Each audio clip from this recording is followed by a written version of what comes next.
Beloved chosen one, this is the moment your spirit has been trying to prepare you for, even while your mind kept asking for more time.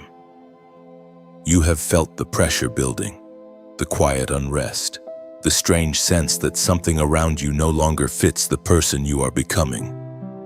What once felt familiar now feels heavy. What once gave you comfort now drains your strength. What once seemed safe now feels like a cage with polished walls. This is not your imagination, and it is not instability. This is divine disruption. God is touching the ground beneath your feet because you cannot remain where you are. You have tried to settle your heart. You have tried to make peace with places that were only meant to be temporary. You have tried to call it patience when deep down it was fear. You have tried to call it wisdom when in truth it was hesitation. But the voice of God keeps returning, not always with thunder, not always with spectacle, but with a holy weight that refuses to leave you alone. Move. Not because you have every detail, not because everyone around you understands, not because the road looks easy. Move because the place you are standing in can no longer carry the calling on your life. There comes a point when staying becomes more dangerous than leaving. There comes a point when your delay begins to feed the very confusion you have been praying against. There comes a point when what looked like stability is revealed as stagnation. You know that point. You have been feeling it in your prayers, in your silence, in the way your soul reacts to the ordinary things that used to satisfy you. Heaven has been stirring you because your next season cannot be reached by wishing. It must be entered by movement. And this is what many people around you may never understand. God does not always move you because something is wrong in the visible sense. Sometimes He moves you because something is right in the invisible one. Sometimes the shift happens not because the place is evil, but because your assignment there is complete. Sometimes the blessing of yesterday becomes the burden of today, not because it changed, but because you did. You have grown, you have stretched, you have survived storms that built a new capacity inside you. Now the old container is too small for the oil you carry. That is why you cannot measure this moment by comfort. Comfort is a poor compass for destiny. If you follow comfort alone, you will remain in rooms that applaud your history while suffocating your future. You will stay where you are celebrated for who you used to be while being resisted for who you are becoming. You will keep shrinking your obedience to fit other people's preferences. And every day you do that, a little more of your fire gets buried under the dust of convenience. God is not calling you to convenience. He is calling you to alignment. You are not being punished by the pressure. You are being positioned by it. The unease you feel is not a sign that God abandoned you. It is often the sign that He is refusing to let you sleep through a transition that matters. When God loves you deeply, He will disturb the false peace that keeps you disconnected from your next instruction. He will let your spirit become restless in places where your flesh still wants to settle. He will not always let you enjoy what can no longer grow you. That discomfort is mercy. That holy dissatisfaction is love. That internal shaking is not there to destroy you. It is there to loosen your grip on what you were never meant to keep forever. So listen carefully. You do not need permission from fear to obey God. You do not need complete clarity to take the first faithful step. You do not need applause from people who benefit from your hesitation. And you do not need to keep asking for signs when the message has already reached your spirit more than once. There are moments in your life when overthinking becomes a disguise for disobedience. There are moments when waiting is not wisdom anymore. It is resistance wearing religious language. This is one of those moments where your spirit must become honest. God said, move. Yes, the unknown can feel intimidating. Yes, leaving what you know can make your knees shake. Yes, there is grief in transition. because even necessary endings can still hurt. But there is also danger in making an idol out of the familiar. There is danger in staying loyal to a season after God's presence has shifted ahead of you. There is danger in planting your identity in a place that was only supposed to train you, not define you. The longer you cling to expired ground, the harder it becomes to recognize the fresh wind when it comes. Chosen one, do not mistake attachment for assignment. Do not confuse history with destiny. Do not tell yourself that because something once served you well, it must remain with you forever. God works in seasons, and every season carries its own instruction.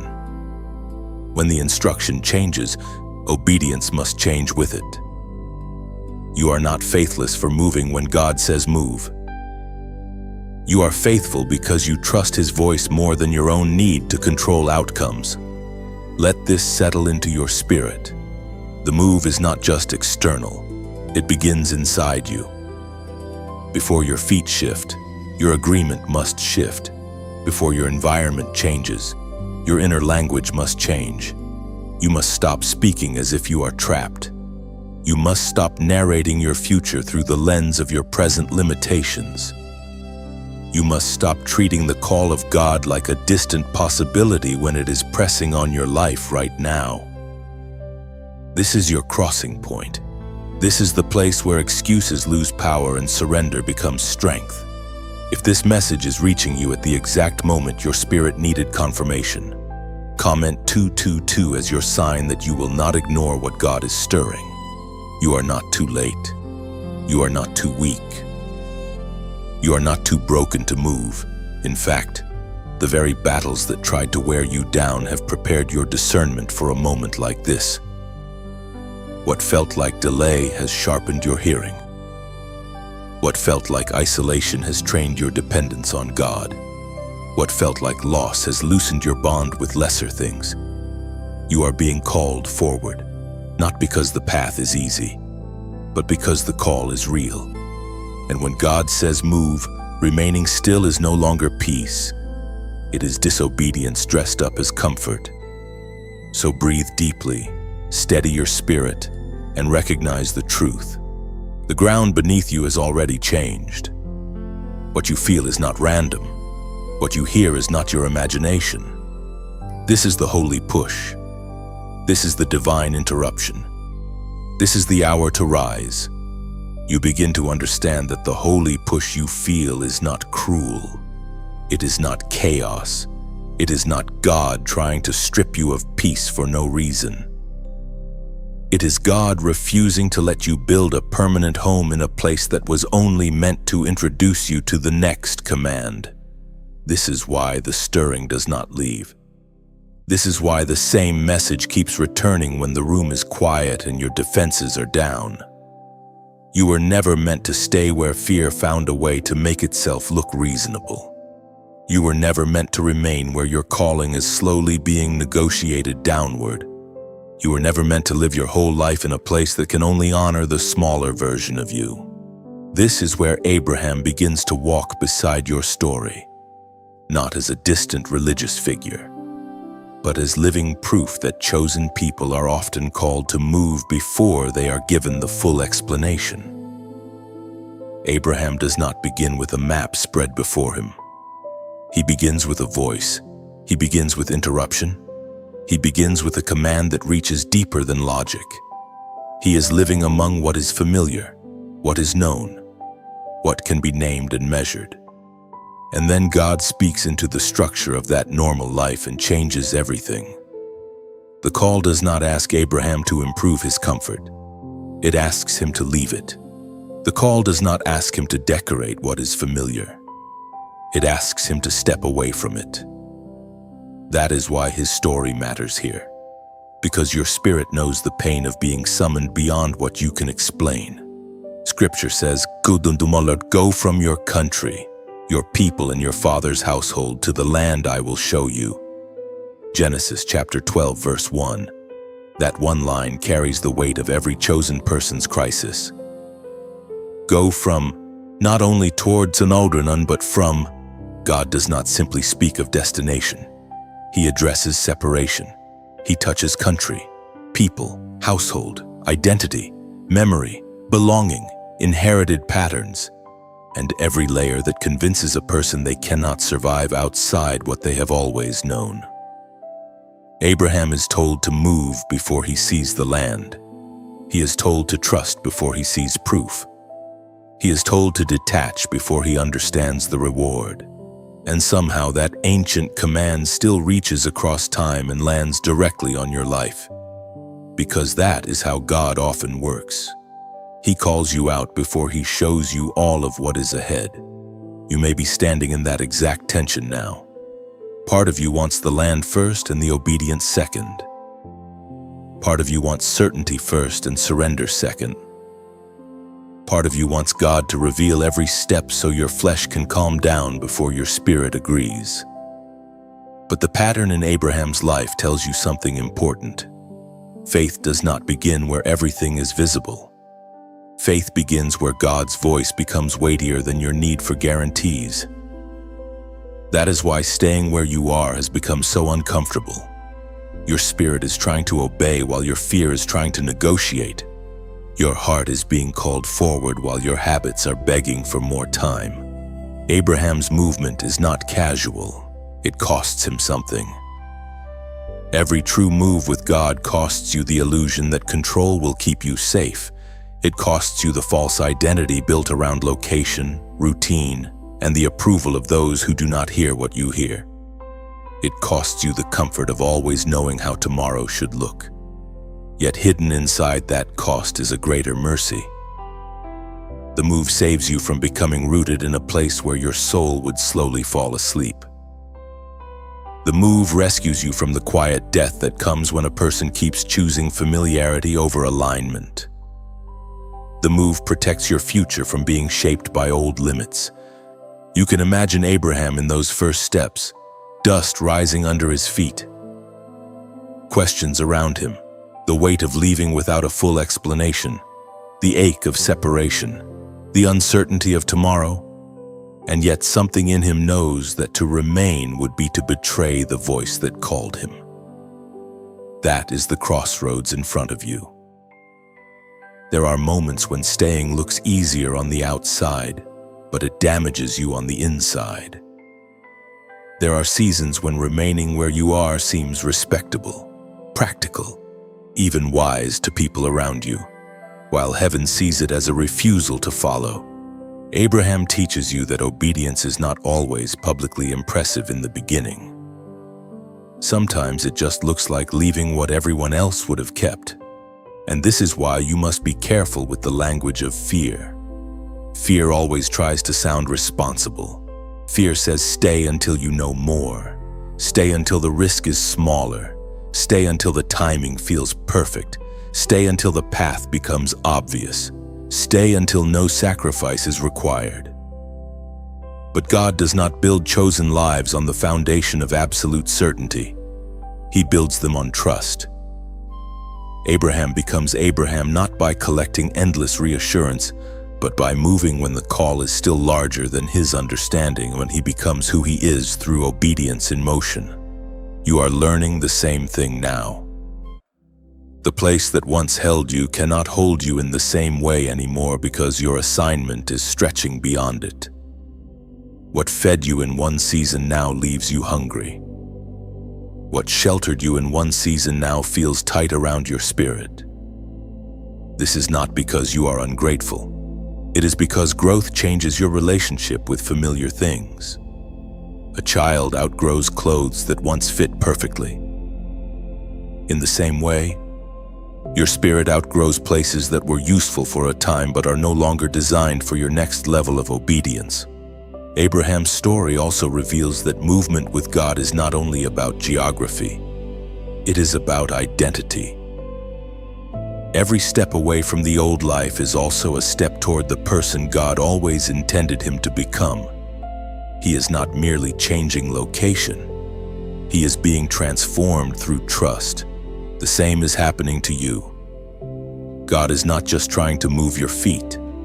He is moving your agreement, your dependence, your language, your courage, and your understanding of who leads your life. This is why the call feels so deep. It is not asking for a surface adjustment. It is asking for full surrender, so you stand where Abraham once stood, between the comfort of what can be named and the mystery of what can only be trusted.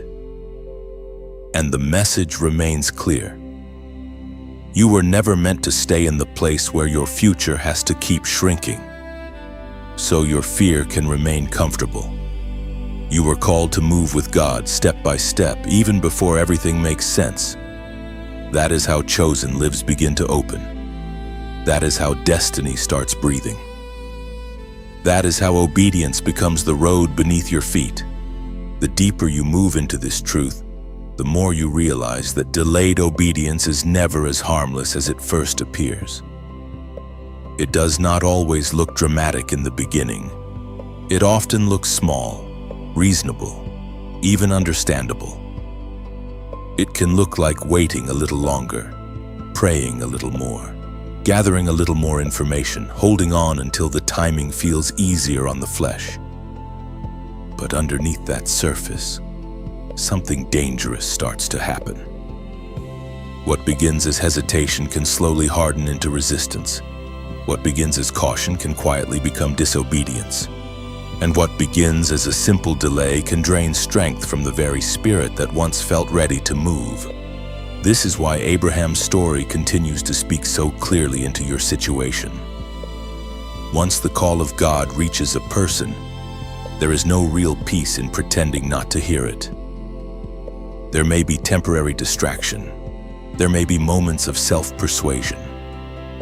There may be brief periods where the familiar still feels manageable. But deep within, the soul knows. Abraham could not hear that command and then return to ordinary life as though nothing had shifted. The voice of God changes the atmosphere inside a person. It creates a dividing line between what was and what must now be. After that, delay becomes heavy because the spirit is carrying knowledge the flesh is still trying to avoid. You know this weight. You know what it feels like when your mind keeps circling the same instruction. You know the quiet exhaustion that comes from arguing with what God already made clear. This is not just emotional fatigue. It is spiritual friction. It is the strain that comes when heaven is pulling forward and fear is pulling backward. That tension wears on you. It steals clarity. It interrupts joy. It clouds discernment. The more you postpone what God is urging, the more you risk normalizing the discomfort of partial obedience. And partial obedience has a way of teaching the heart to live divided. Abraham reveals another truth that many do not want to admit. The blessing is tied to the movement, not because God is cruel, but because some promises can only be discovered on the road of obedience. There are provisions that do not appear while you remain parked in a place God already told you to leave. There are revelations that do not unfold while you insist on staying where the instruction has already expired. There are relationships, encounters, protections, and openings that exist on the other side of your first faithful step. Delay does not only cost time, it can cost momentum. It can cost spiritual sharpness. It can cost the confidence that grows when a person learns to respond quickly to the voice of God. Think of what would have happened if Abraham had kept postponing. The call would still be true, but the inner life would become crowded with tension. He would wake each day in a place no longer suited to his destiny. He would feel the difference between where his body remained and where his spirit had already been summoned. That kind of division makes a person tired in ways sleep cannot fix. It is exhausting to keep building routines around a season that heaven has already declared complete. It is draining to keep defending what God is gently unraveling. It is wearying to keep asking God for fresh fire while refusing the move that the fire was sent to awaken. This may be why you have felt such unusual heaviness lately. Not because you are abandoned, not because you have failed beyond repair, but because something in you knows the time for debate is ending. God is not playing with your future. He is not speaking casually. And the longer you sit in a place after the call to move has come, the more everything around you begins to feel dimmer than it used to. This is one of the mercies of God. He allows the old place to lose its ability to satisfy you so that you do not mistake familiarity for peace. He lets the discomfort increase so that your spirit will finally stop trying to settle where it no longer belongs. Abraham's life teaches you that obedience is not merely about arrival. It is also about becoming. Every delayed step postpones a layer of transformation that would have met you in motion. Every act of surrender you avoid also delays the shaping of your character, your trust, your authority, and your witness. There is a version of you that can only emerge through movement. There is understanding that can only meet you after you leave the old ground. There is courage that only comes alive once you stop rehearsing the risk and actually begin walking with God through it. And still, the grace of God remains astonishing. Even here, you are not reading a message of hopelessness. You are reading a message of warning wrapped in mercy. Conviction is mercy. Restlessness is mercy. The holy discomfort in your spirit is mercy. God is not exposing the cost of delay to shame you. He is exposing it to rescue you. He is showing you what delay drains so that you will stop feeding it with excuses. He is showing you what hesitation steals so that you will no longer offer your future to it. As this message continues to settle in your heart, let it do more than stir emotion. Let it become action. Let it move your spirit toward a cleaner yes. And if this voice has been strengthening you, helping you hear God more clearly, then let your response reflect that life is being planted here. Like this message so it can reach the person whose spirit is trapped in the same hesitation. Share it with someone who needs confirmation that delay is not peace. Subscribe so you can keep walking through these moments of awakening and obedience with this community. And if you feel led to help support this work, there is a way to give through the donation link in the description. The reason that matters is not performance, it is partnership. There are seasons when God uses a message to break something open in you, and honoring that moment matters. It is a way of saying that you are not just listening for comfort, but responding with intention. Abraham did not become a father of faith by admiring the call. He became who he was by moving with it. In the same way, your life will not change through agreement alone. There must be movement. There must be a surrender that turns inward conviction into outward obedience. So do not ignore what delay has been doing to your soul. Do not keep naming your exhaustion as something else when deep down you know that resisted instruction has been part of the burden. God is not condemning you. He is calling you. He is not closing in on you to crush you. He is pressing on you to awaken you. The path ahead may still hold unknowns, but the greater danger is no longer in the unknown. The greater danger is in remaining where your spirit is slowly losing strength by arguing with what heaven has already said. Abraham's journey reminds you that the chosen are not sustained by endless hesitation. They are sustained by trust. And when trust finally rises above fear, delay loses its grip. Strength begins to return, and the road of obedience opens again beneath your feet as you keep walking beside Abraham. Another truth begins to rise from the dust of his journey and settle into your own spirit. The place that once felt normal can become too narrow for what God is doing in you. That is not rebellion. That is not pride. That is not instability. That is growth under divine instruction. Abraham could not remain the man of yesterday after God had spoken tomorrow over his life. The same voice that called him out also made the old place feel smaller than before. That is what happens when heaven stretches a person. The familiar may still be familiar, but it no longer fits the same way. You may already feel that in your own life. Conversations that used to satisfy you now leave you empty. Environments that once felt safe now feel restrictive. Patterns that once gave you a sense of order now seem to repeat without fruit. You try to explain it away, but the truth keeps pressing upward. Something has shifted. Something inside you has awakened beyond the boundaries of your current season. This is one of the clearest signs that you have outgrown where you are. It is not that everything around you suddenly became evil. It is that the measure of your assignment has changed, and now your spirit feels the tension between where you are planted and where you are being called. Abraham knew this tension long before the road gave him proof. He had to carry the discomfort of transition before he saw the fulfillment of promise. That is what makes his story so powerful for you now. He did not wait until every external sign lined up perfectly. He moved because the voice of God had already created an internal separation. He was no longer fully at home in the old world, even before he arrived in the new one. That is how many spiritual transitions begin. First, your spirit knows, then your life catches up. You can see the signs in subtle ways. One sign is that what once fed your faith now only maintains your routine. Another sign is that your spirit keeps returning to the same burden in prayer.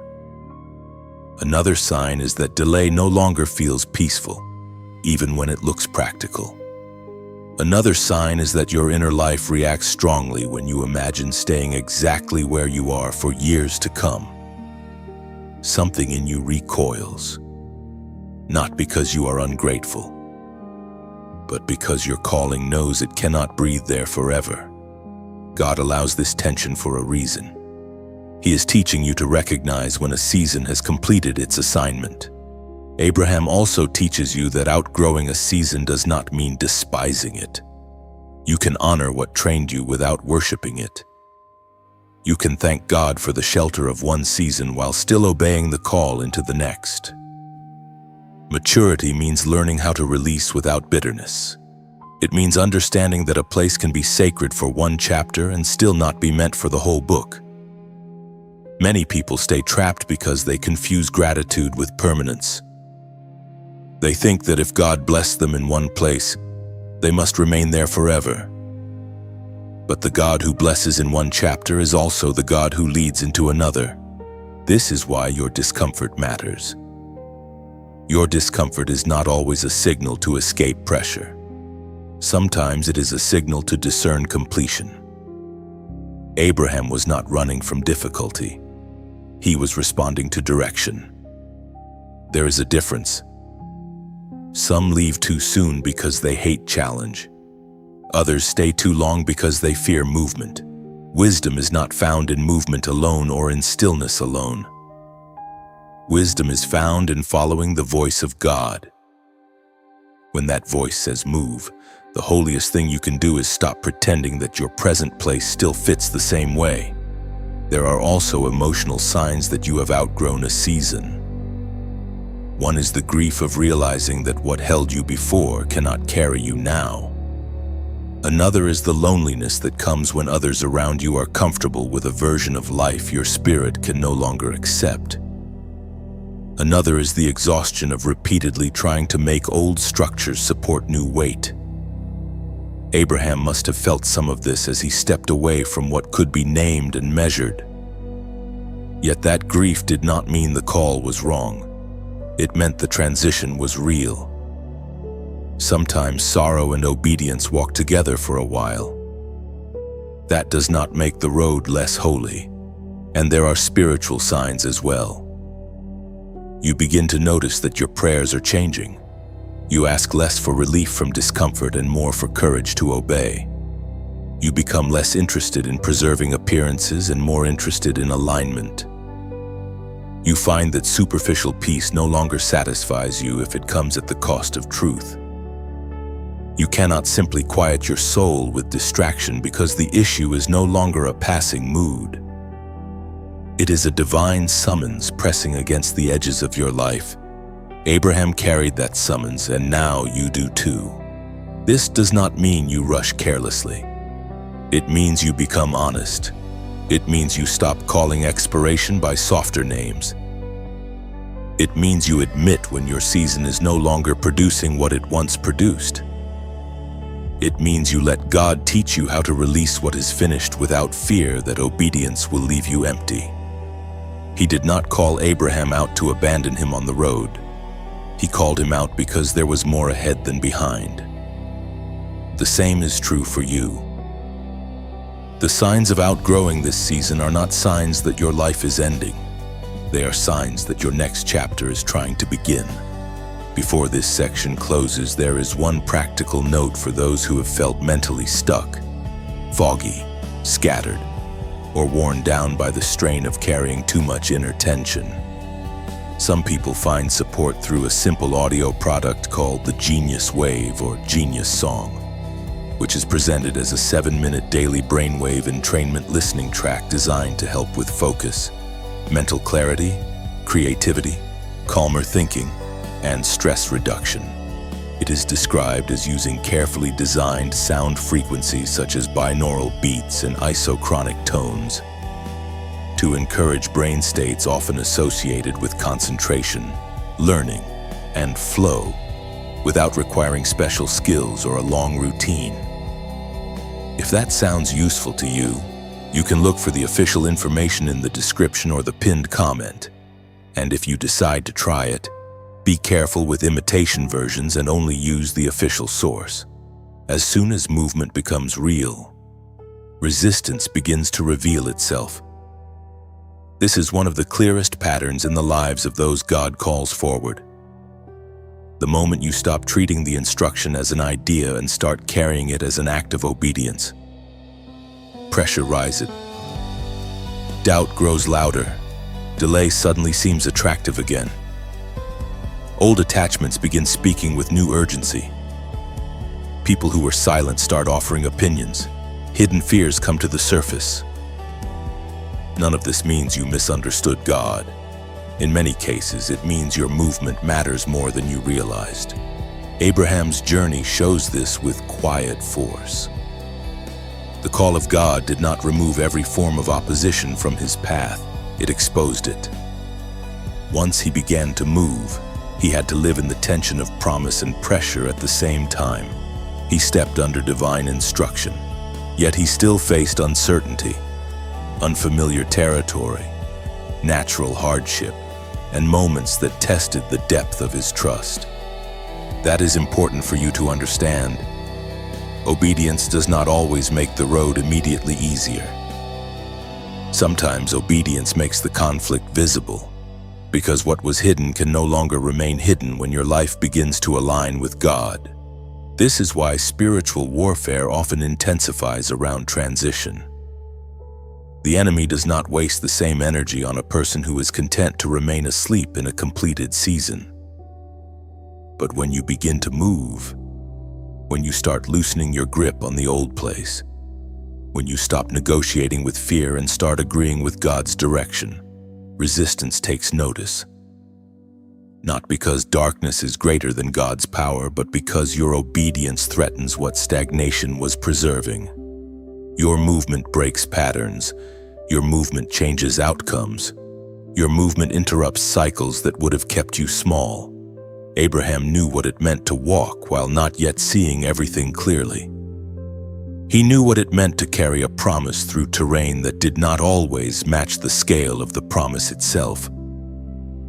That is where many chosen people become discouraged. They assume that if God truly called them, then every step should feel smooth, affirmed, and obvious. But the life of faith does not unfold that way. Sometimes the very presence of conflict is what proves that you have crossed into a serious moment of destiny. Opposition is not always a sign to retreat. Sometimes it is the shadow cast by a door that is actually opening. Scripture says, For we walk by faith, not by sight. 2 Corinthians chapter 5, verse 7. That verse settles directly into this part of the journey because the warfare around movement often targets your sight. It attacks what you can measure. It whispers about what you do not have. It magnifies what could go wrong. It keeps pointing to what is unfinished, unclear, or uncomfortable. But faith is not anchored in the visible state of the path. Faith is anchored in the character of the one who spoke. Abraham did not keep moving because every scene looked reassuring. He kept moving because the voice behind the call was greater than the conditions around the call. You may be feeling that warfare now in very practical ways. Perhaps your thoughts have become noisier each time you try to obey. Perhaps exhaustion has increased. Perhaps memories from old wounds are surfacing. Perhaps the people around you are questioning what your spirit has already recognized. Perhaps every step forward seems to wake up a fresh wave of uncertainty. That does not mean you are failing. It means the battle has shifted from general struggle to targeted resistance. Something is being contested because something valuable is at stake. This is also why you must guard your interpretation of trouble. Not every hard moment is a warning to stop. Abraham faced famine after he entered the land.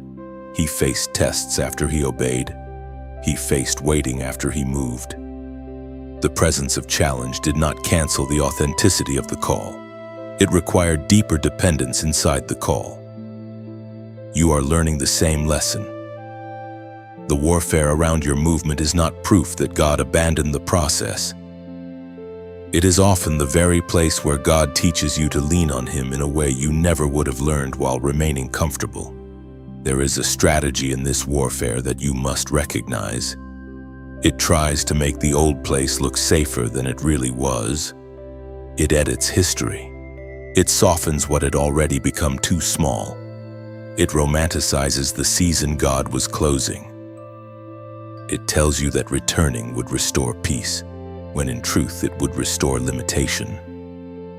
Abraham could have looked backward and found many reasons to justify retreat. The familiar always knows how to appeal to your tiredness. But chosen lives are not preserved by looking backward with longing. They are preserved by remembering what God said. That is why remembrance becomes part of spiritual warfare. You must remember the stir that began this process. You must remember the holy discomfort that would not let you settle. You must remember the way God's instruction pierced through your excuses. You must remember that the pressure to move did not begin in confusion but in clarity. Warfare tries to separate you from memory so that fear can rewrite the story. But when you remember correctly, you begin to stand correctly. And when you stand correctly, the noise around you loses some of its power. Abraham's path also teaches you that spiritual warfare is not only about surviving attacks. It is about being formed through them. Every challenge became a place where trust had to mature. Every uncertain stretch required him to know God beyond borrowed confidence. In the same way, this pressure around your movement is revealing what still needs to become stronger in you. It is showing you where your dependence has been divided. It is teaching your soul to become steady even when conditions are not. That is not punishment. That is preparation. So do not panic because resistance has increased. Do not assume that the presence of friction means the call was false. The enemy often pushes hardest where breakthrough is nearest. And fear often shouts loudest when it senses that your agreement with God is becoming real. You are not called to read every wave of resistance as a command to turn back. You are called to keep walking with discernment, humility, and trust. Abraham did not become a witness of God's faithfulness by avoiding every battle. He became that witness by continuing under the weight of promise when sight alone could not sustain him. And now the same truth stands before you. The warfare around your movement is real, but it is not ultimate. It may press against your mind, your emotions, your confidence, and your patience, but it does not have the final word. God's voice still does, the call still does, the promise still does, but so when pressure rises, do not interpret it as the death of your future. Interpret it as proof that your obedience is shaking something that was never meant to rule you. Keep moving, keep trusting, and keep remembering. The God who called Abraham through resistance is the same God who will carry you through yours. By now, you can feel the real battlefield is not only around you, but within you. This is where the journey becomes deeply personal, because the hardest struggle is often the one no one else can fully see. Abraham walked under an open sky, but the greater movement was taking place inside him. Every step forward required an inner separation from fear. Every mile demanded that trust become more than a noble idea. Every delay he resisted was first a private battle before it ever became a public act. That is where you are standing now. Not merely at the edge of a new place, but at the edge of a decision inside yourself. Fear has many voices. Sometimes it sounds urgent, sometimes it sounds practical, sometimes it sounds like self-protection, caution, or common sense. It tells you to wait until the conditions become kinder. It tells you to protect what you still have rather than obey what God has said. It tells you that movement is too costly, that change is too risky, that the unknown is too dangerous. It speaks in ways that can feel mature. But underneath it all, fear has one mission. It wants to keep you rooted in whatever stops your next level of obedience. It does not need to destroy you openly if it can simply persuade you to remain still. Abraham must have heard those whispers in one form or another. How could he not? He was not made of stone. He was a man asked to release what could be named for what could only be trusted. He was called out of structure and into dependence. That kind of calling always exposes the inner war between comfort and faith. Yet what makes Abraham so powerful in this moment is not that he never felt fear. It is that fear did not become his master.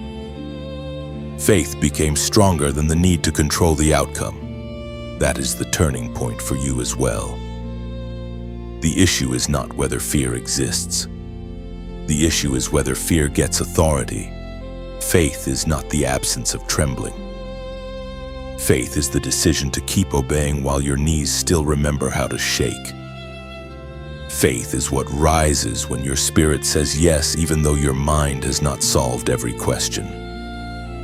Faith is what looks at the unknown and says that God's character is more dependable than your ability to predict tomorrow. Abraham did not move because he had removed every uncertainty from the road. He moved because the voice that called him was more trustworthy than the safety of staying. You may be trying to appear calm on the outside while a war is taking place inside your chest. One part of you is tired of the old ground. One part of you knows the season has shifted. One part of you can almost feel the next chapter breathing near you. But another part still wants guarantees. Another part still wants visible proof. Another part still wants to know how every need will be met and every danger avoided. That inner split is exhausting. It pulls at your energy. It clouds your prayers when it makes simple decisions feel heavy. Yet this is also the place where something holy can happen. This is the place where trust stops being poetry and becomes surrender. The decision does not arrive all at once as a grand performance. Often it happens quietly. A person grows tired of bargaining with fear. A person becomes honest about how much delay has already cost the soul. A person finally admits that staying has not brought peace, only prolonged tension. Then something shifts. The heart stops asking for a life with no risk and starts asking for the courage to follow. That is the threshold Abraham crossed again and again. And that is the threshold before you now. There is also another side to this internal battle that you must understand.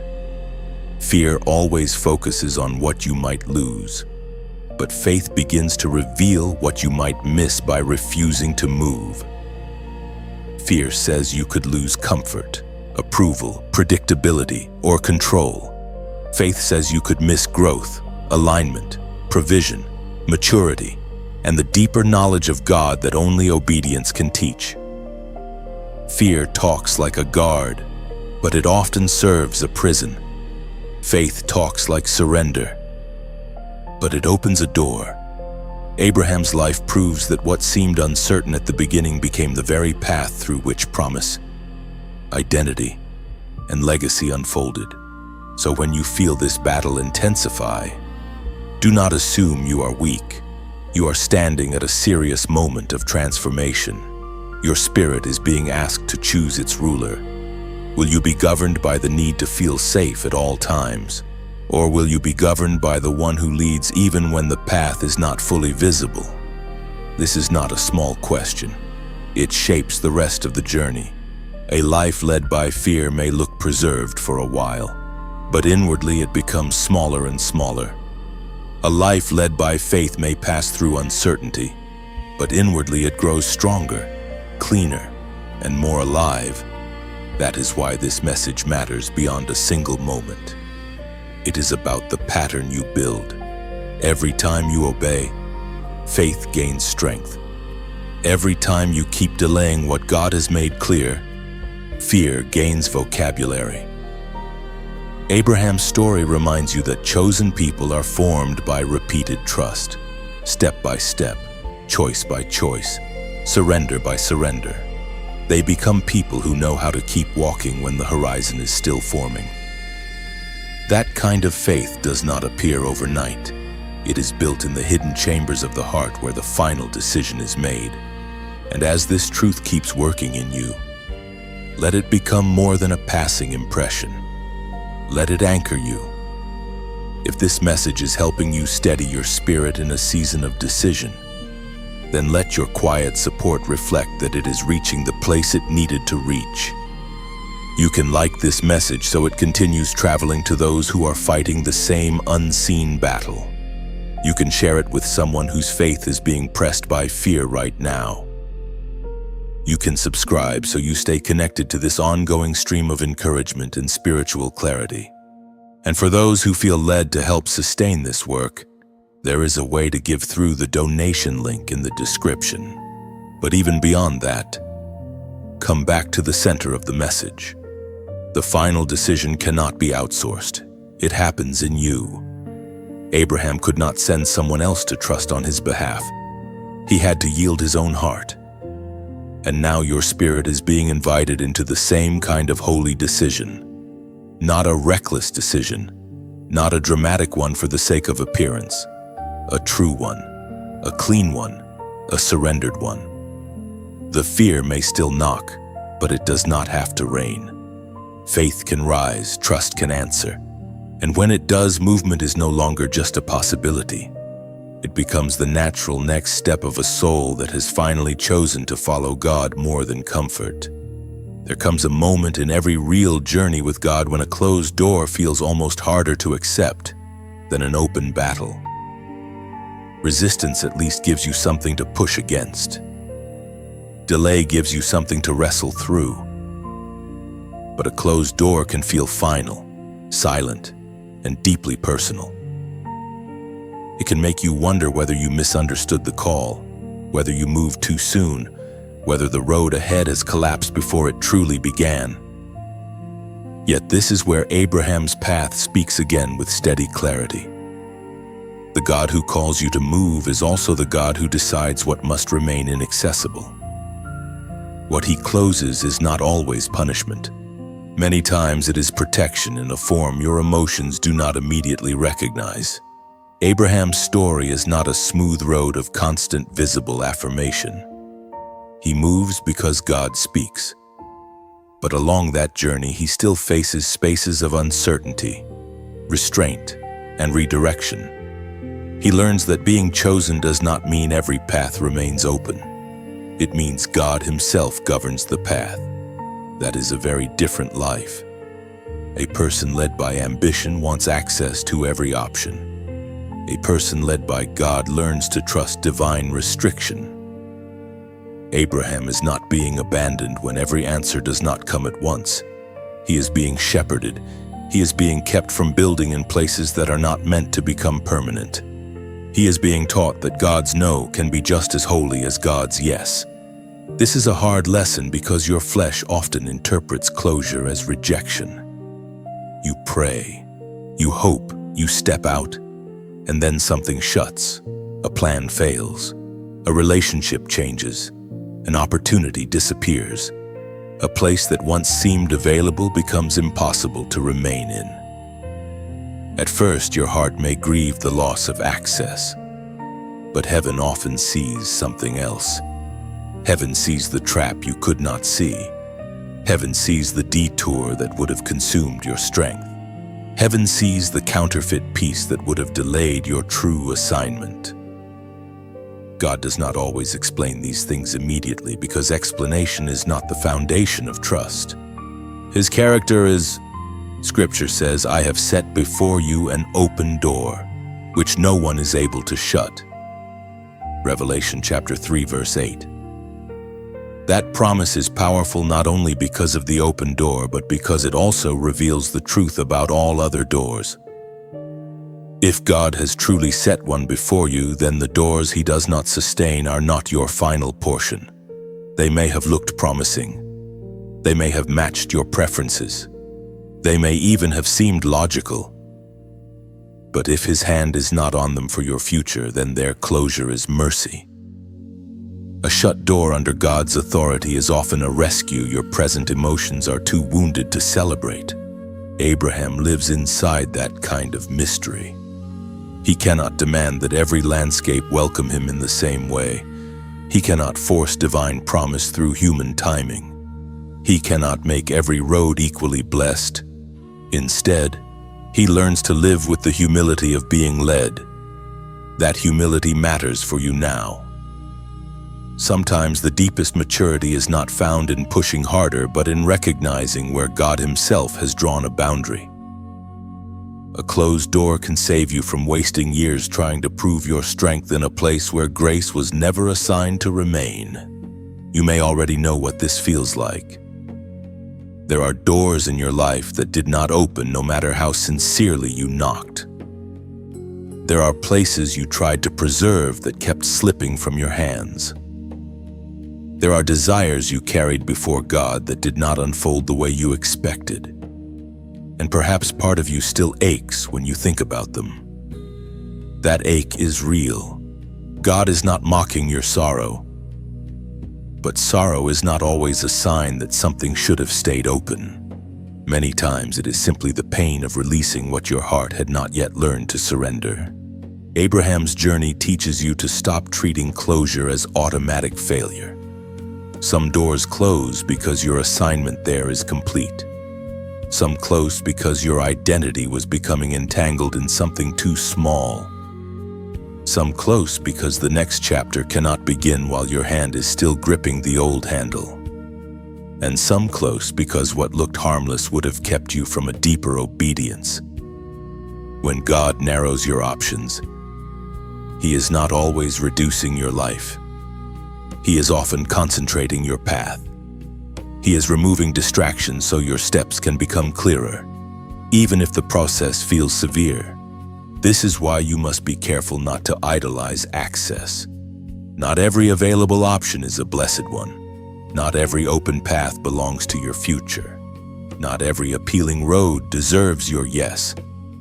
Abraham becomes a man of faith not because he chases every visible possibility, but because he learns to live under a specific voice. That voice not only calls him forward, it also limits him. It trains him. It refuses to let him define success by endless expansion. Instead, success becomes alignment. Safety becomes obedience. Peace becomes trust in the one who sees beyond the next horizon. There is freedom in this. even if it first arrives through disappointment. You do not have to break down every shut door to prove your determination. You do not have to interpret every closure as a verdict against your worth. You do not have to beg for access to what God in His wisdom is withholding. Sometimes the strongest faith is the faith that bows, the faith that says, "If you closed it, then keep me from resenting your mercy. If you blocked it, then save me from reopening what your love has ended.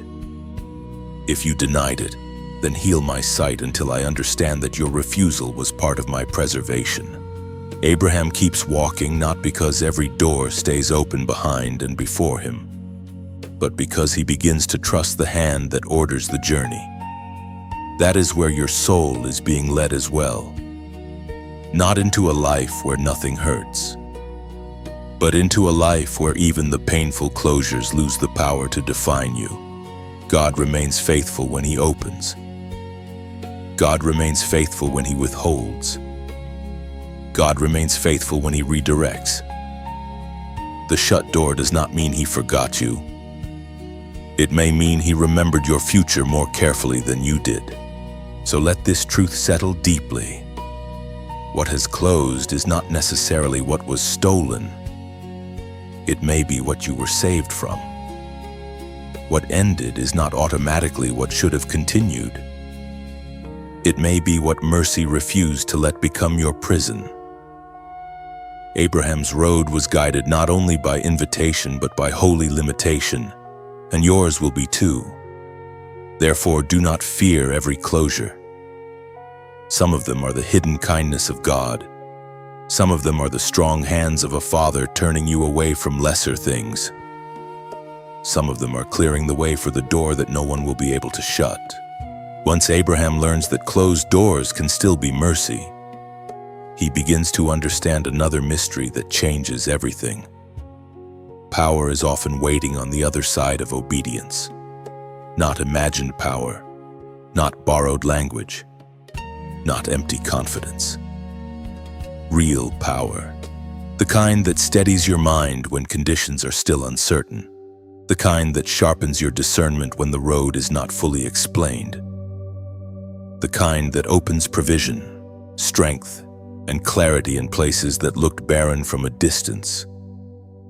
This is why movement matters so much.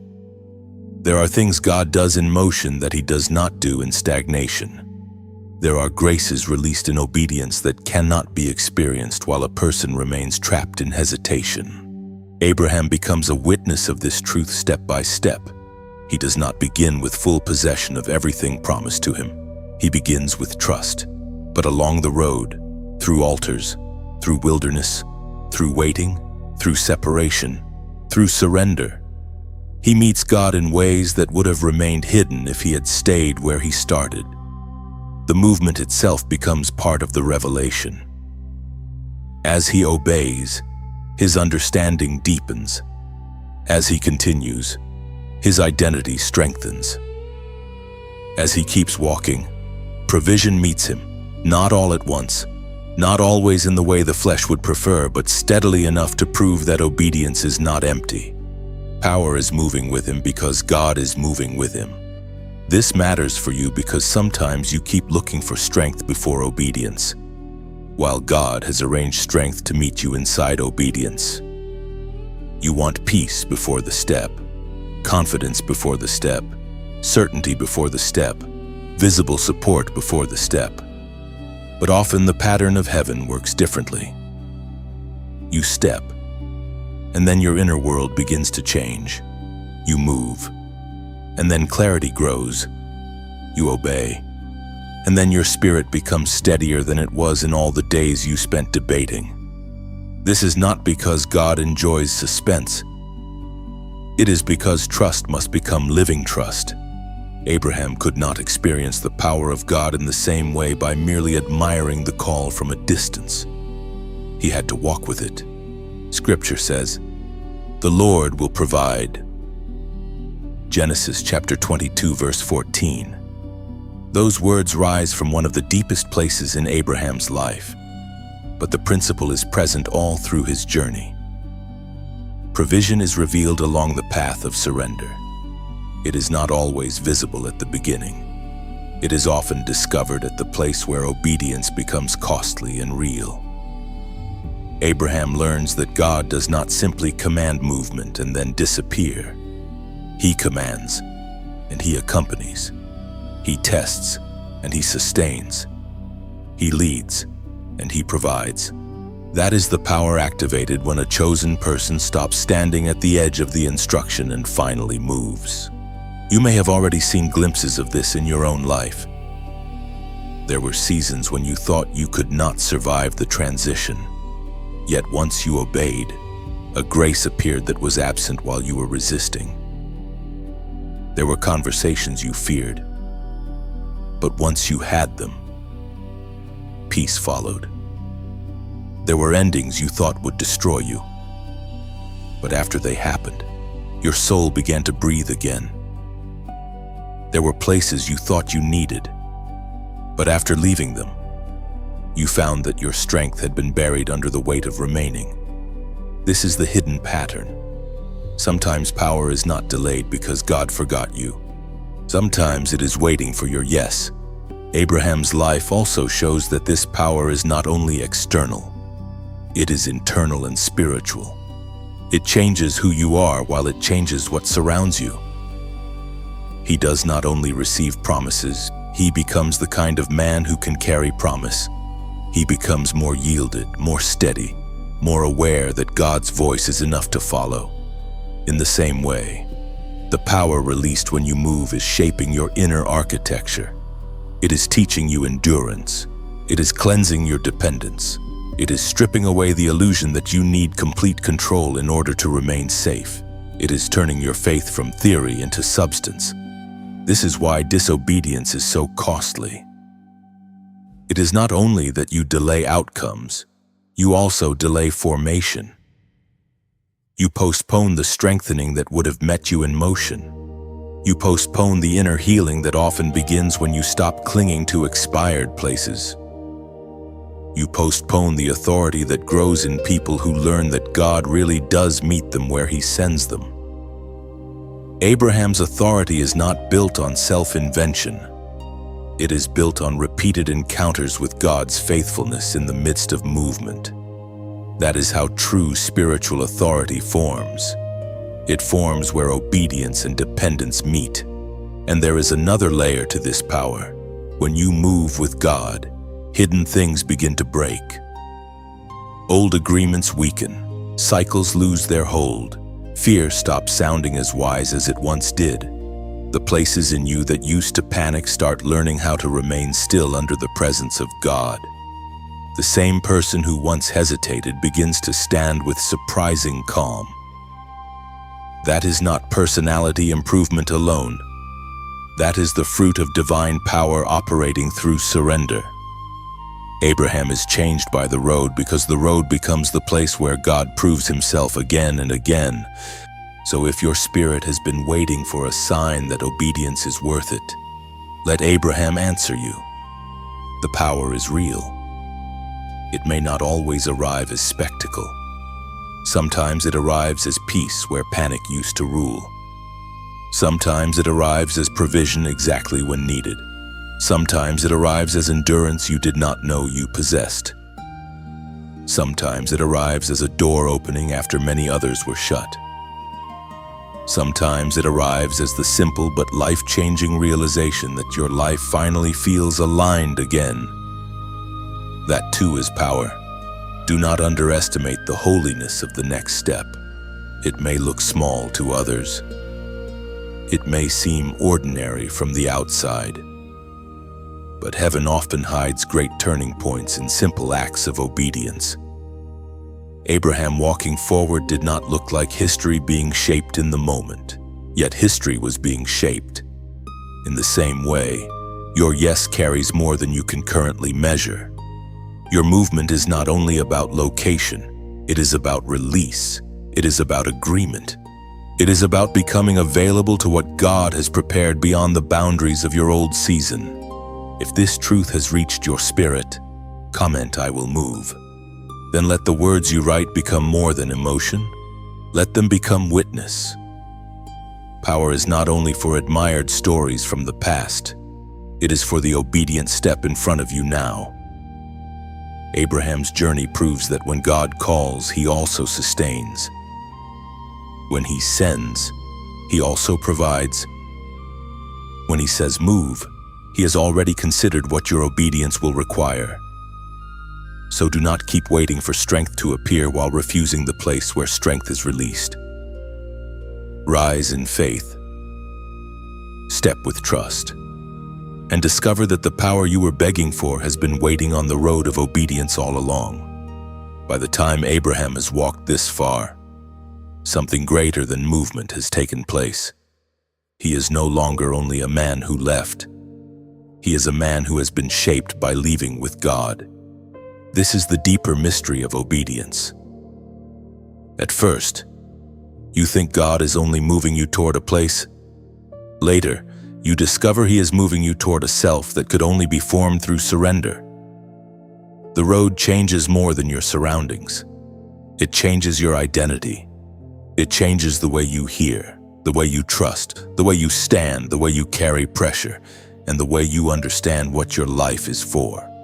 That is what happens when a chosen person keeps moving with God long enough. The outer journey becomes an inner transformation. This is why Abraham matters so much in your own moment. He does not simply model courage in transition. He shows what it means to become who you were sent to be. He begins as a man living inside the limits of what he can see.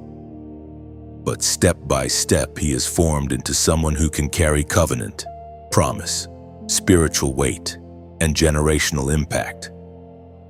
He is not perfect, but he is yielded. He is not always certain, but he keeps returning to trust. He is not defined by the comfort he left behind, but by the relationship he builds with the God who called him forward. That is the pattern unfolding in you as well. Many people think destiny is mainly about arrival. They imagine that once the right place is reached, everything else will suddenly make sense. But Abraham teaches something deeper. Destiny is not only where you end up, it is who you become while obeying. It is possible to reach a location and still remain inwardly unchanged, but the call of God does not merely relocate you, it refines you. It confronts the parts of you that still need control. It reveals the fears that still need surrender. It strengthens the parts of you that can only mature under pressure. Abraham becomes Abraham not only because he moves geographically, but because he allows the journey to reshape his faith. That same reshaping is happening in you. The reason this season has felt so intense is that God is not interested in surface-level adjustment. He is forming substance in you. He is building a deeper agreement between your spirit and his voice. He is teaching you not to measure life by familiarity, applause, or immediate ease. He is teaching you to live from alignment, and alignment changes a person. A person who once needed every door explained begins to trust God through silence. A person who once panicked at uncertainty begins to recognize divine leading even when the path remains incomplete. A person who once stayed small to keep others comfortable begins to stand with holy calm in the life God has appointed. Abraham grows into that kind of steadiness. He becomes known not merely for hearing God once, but for building a life around response. Altars appear along his road because worship becomes part of who he is. Trust becomes part of who he is. Dependence becomes part of who he is. This is essential for you to understand. The move God is requiring is not only about escaping stagnation, it is about establishing identity. You are being separated from what no longer fits so that your true formation can continue. You are becoming the person who can carry what your calling demands. Scripture says, "I have made you a father of many nations." Romans chapter 4, verse 17. That statement points to Abraham not merely as a man in motion, but as a man renamed by promise. God speaks to him according to destiny before the fullness is visible. That is how God often works. He sees the finished formation while you are still walking through the process. He knows who you are becoming before others can recognize it, and before you can fully hold it. Abraham must learn to live in agreement with what God says, even while parts of his life still seem incomplete. That is the same challenge before you now. Will you define yourself by the old place, or will you allow God's voice to shape your identity on the way to promise? This matters because many people keep returning mentally to places God has already called them beyond. Their body may move, but their inner language stays behind. Their habits of thought stay behind. Their view of themselves stays behind. Abraham shows you a better way. He keeps walking until obedience begins to rewrite his self-understanding. He becomes a carrier of promise because he stops taking his deepest cues from the past. In the same way, you are being invited to stop speaking over yourself from the vocabulary of old seasons. You are not only the person who survived, you are the person being formed. You are not only the one who was delayed, you are the one being aligned. You are not only the one who had to leave, you are the one being prepared to carry something greater, and this becoming is never selfish. Abraham's transformation affects generations beyond him. His obedience reaches farther than his own lifetime. That reveals another powerful truth for you. When God tells you to move, the instruction is not only about your immediate relief, it is about legacy. It is about what flows through your yes into lives you may not even see yet. Every time you choose alignment over fear, you are making room for a future larger than your present emotion. Every time you release an expired season, you create space for a truer inheritance. Abraham's life proves that one obedient person can become a channel through which blessing travels much farther than expected. That is why you cannot keep treating your movement as a small personal matter. Your obedience is shaping your witness. It is shaping the atmosphere around you. It is shaping what kind of spiritual inheritance your life will leave behind. Even now, as you wrestle and rise, something is being built in you that will speak long after this season ends. People may one day see the steadiness in you without knowing the hidden battles that formed it. They may see your clarity without knowing how much fear once argued against it. They may see your authority without knowing how many times you had to choose trust over comfort.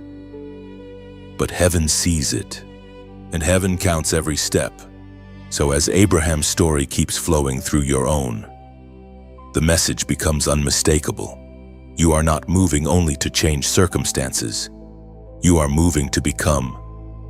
You are moving to align with the identity heaven has been calling out of you. You are moving so that the smaller version of yourself no longer remains in charge. You are moving so that your life can carry greater truth, greater weight, greater peace, and greater usefulness in the hands of God. This is the sacred exchange. You release what cannot hold your future, and in return, God continues forming the person your future requires. Therefore, do not fear the becoming. Do not mourn so deeply for the old version of yourself that you resist the new one God is bringing forth. Abraham did not lose himself by obeying. He found the deeper self that could only emerge through obedience. The same will be true for you. As you follow, your identity will grow clearer. As you trust, your authority will become cleaner. As you keep moving, you will discover that the call was never meant only to relocate you. It was meant to reveal you, and little by little, step by step, surrender by surrender, you become who you were sent to be. Now you stand at the edge of the final warning and the final invitation. And the message has not changed from the first stirring until this very moment. God said move. Not later when every emotion settles. Not later when every person agrees. Not later when the road finally looks easy to your natural mind. Move now, because the danger is no longer hidden in the unknown. The danger is in staying where your spirit is already losing the ability to breathe freely. The danger is in settling into what God has already outgrown in your life. The danger is in calling delay wisdom after heaven has called it hesitation for too long. Abraham's story reaches its deepest parallel with your own life here. He did not become who God called him to be by admiring the promise from a distance. He did not become a vessel of covenant by building a shrine around the place he was told to leave. He became who he was through response, through movement, through the repeated surrender of his own preferences to the voice of God. That is the final mirror being placed before you now. You do not honor God's instruction by being impressed with it. You honor it by obeying it. And this is why the call has grown stronger in your spirit. God knows what happens when chosen people remain too long in places that once served them but can no longer shape them. Their hearing grows dull. Their fire grows quiet. Their courage becomes buried under routine. They begin adjusting to a level of life that feels manageable but is no longer aligned. They make peace with less conviction, less movement, less dependence, less expectancy. They survive, but they do not fully live. They remain present in body while absent in spirit. That is not what you were chosen for. You are not formed to spend your life protecting yesterday. You are formed to follow God into the next place of trust, even when your flesh still trembles. You are not called to make an idol out of comfort. You are called to become dangerous to stagnation, dangerous to fear, dangerous to every old pattern that tries to keep you smaller than the word God has spoken over you. This is why the call feels urgent without needing to become frantic. It is holy urgency. It is the kind that says the season has already shifted, and your agreement must shift with it. If you ignore this moment, the loss will not only be external. The deeper loss will happen within. A heart can become trained to resist.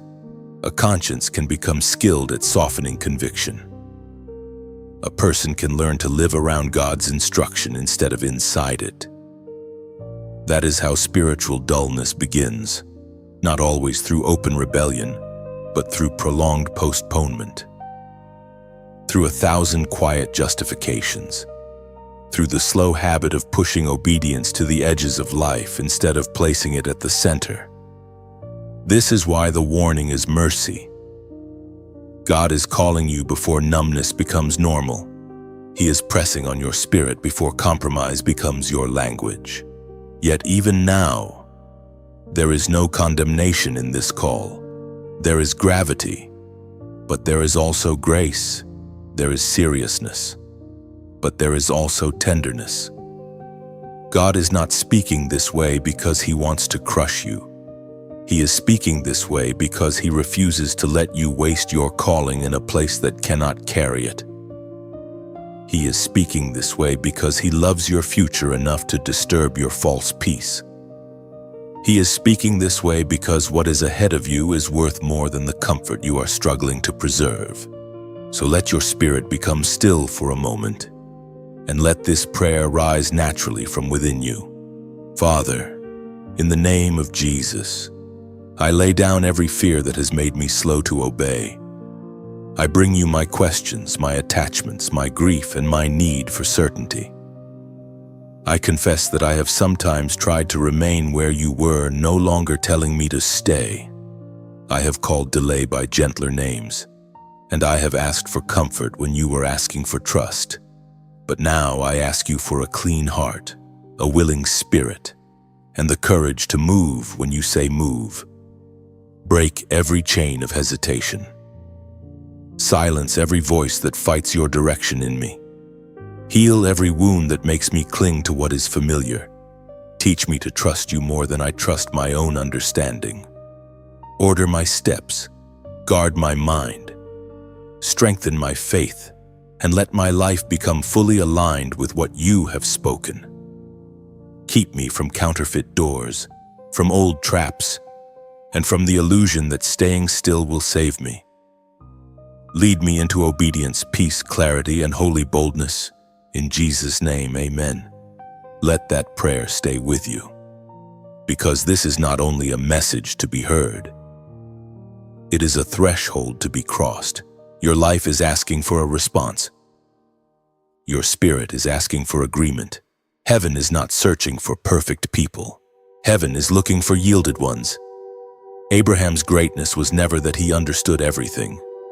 It was that he kept following. And that same path is open before you now. If this message has walked with you through conviction, comfort, warning, and strength, then honor what God is doing in your spirit. Like this message, so more people trapped in silent delay can be reached by the same awakening.